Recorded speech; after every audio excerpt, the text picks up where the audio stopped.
وما خلقت الجن والانس الا ليعبدون۔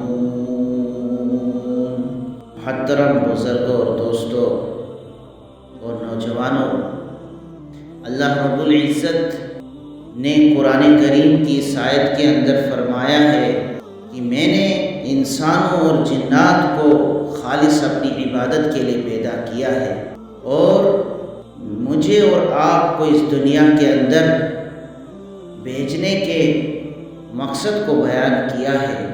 اللہ پاک نے ہم سے پہلے بھی امتیں اس دنیا کے اندر بھیجی ہے، اور ان امتوں کے عمریں ہم سے کہیں زیادہ تھی، لیکن اس امت کے اوپر اللہ پاک نے ایک فضل فرمایا ہے، احسان فرمایا ہے، وہ یہ کہ اللہ پاک نے اس امت کے لیے کچھ ایسے اوقات اور کچھ ایسے لمحات امت کو دیے ہیں کہ اگر ان لمحات اور ان اوقات کے اندر وہ عبادت کریں گے تو اللہ تبارک و تعالیٰ اس کا دوہرا اجر دیں گے۔ پہلی امتوں کے جو عمریں تھیں تقریباً 500 سال، 1000 سال، 2000 سال ہوا کرتی تھی، لیکن اس امت کی عمریں کم ہیں تو عبادت بھی کم ہی ہوگی اور اعمال بھی کم ہی ہوں گے، لیکن اللہ تبارک و تعالیٰ نے اس امت کے اوپر بڑا فضل اور بڑا احسان اور بڑا کرم فرمایا ہے۔ کچھ ایسے اوقات اور ایسے لمحات دیے ہیں کہ اگر اس کے اندر یہ امت صحیح معنوں میں اللہ رب العزت کی عبادت کریں گے تو اس امت کو دوہرا اجر ملے گا۔ وہ کیا ہے؟ ایام معدودات، چند گنتی کے دن، ماہ مبارک کے بھی چند گنتی کے دن ہیں، لیکن اس کے اندر اگر ہم خلوص دل کے ساتھ، اچھی نیت کے ساتھ اللہ کو راضی کریں گے، اللہ کی عبادت کریں گے تو اللہ تبارک و تعالیٰ ہمیں دوہرا اجر ضرور دیں گے، لیکن خلوص نیت کے ساتھ ہمیں سب سے پہلے رمضان المبارک کا استقبال کرنا ہے۔ اب یہ 2 دن بچے ہیں، رمضان المبارک کا استقبال کس طریقے سے کرنا ہے؟ سب سے پہلے 3 حق ہوتے ہیں جب بھی کسی اہل ایمان کے پاس، مسلمان کے پاس کوئی مہمان جاتا ہے، اس کے اوپر، میزبان کے اوپر مہمان کے 3 حق ہیں۔ سب سے پہلا حق کہ اس کا استقبال کیا جائے، کو مرحبا کہا جائے، خوش آمدید کہا جائے، اس طریقے سے۔ دوسرا حق ہے اکرام کرنا، اس کی عزت کرنا، اس کی تعظیم کرنا۔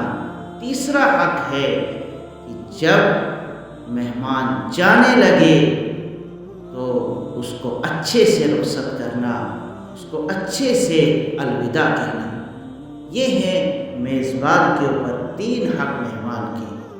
جہاں بھی وہ مہمان جائے گا پھر وہ اس میزبان کی تعریف کرے گا کہ اس کو پھر دوبارہ اس میزبان کے پاس آنے کی خواہش رہے گی، میں اس کے پاس ضرور جاؤں گا۔ لیکن اگر مہمان کو کوئی تکلیف ہوئی، کوئی دکھ ہوا تو پھر جا کر وہ مہمان دوبارہ آنے کی کوشش نہیں کرے گا۔ اسی طریقے سے ہمارے پاس جو رمضان المبارک کا مہینہ مہمان بن کر آ رہا ہے، اس کا استقبال بھی ہم روحانی اعتبار سے کس طریقے سے کریں؟ سب سے پہلے جب بھی کوئی مہمان آتا تو کیا کیا جاتا ہے؟ راستے کو صاف کیا جاتا ہے، کوئی کھڈا تو نہیں ہے، کوئی کانٹا تو نہیں ہے، کوئی اور رکاوٹ تو نہیں بن رہی ہے جس کی وجہ سے مہمان نہ آ سکے۔ ان تمام چیزوں کو دیکھا جاتا ہے۔ سب سے بہتر میزبان وہی ہے جو سب سے پہلے مہمان کے راستے کو صاف کرے۔ پھر جا کر اس کے بعد کیا کرتا ہے؟ میزبان اپنے آپ کو سنوارتا ہے، اچھے کپڑے لگاتا ہے اور اپنے جسم کو پاک اور صاف کرتا ہے۔ یہ جسمانی، جب کوئی مہمان آ جائے اس کے ساتھ کس طریقے سے پیش آنا ہے، اور جب وہ گھر میں آتا ہے پھر جا کر جب تک مہمان رہے تو اس کا اکرام کیا جائے، اس کی عزت کی جائے، اس کی تعظیم کی جائے۔ تو وہ ہے مہمان کا دوسرا حق یہ ہے، سب سے پہلے کہ اس کا استقبال کیا جائے، پھر تعظیم کی جائے، اس کی عزت کی جائے جب تک رہے، اور جب جانے لگے تو اس کو اچھے سے رخصت کرے۔ اس کو پھر دوبارہ آنے کی خواہش ہوگی کہ میں فلانی میزبان کے پاس جاؤں گا، اور وہ آپ کی تعریف ہر جگہ کرے گا۔ اسی طریقے سے رمضان مبارک کا مہینہ جو ہمارے پاس نزدیک آتا جا رہا ہے،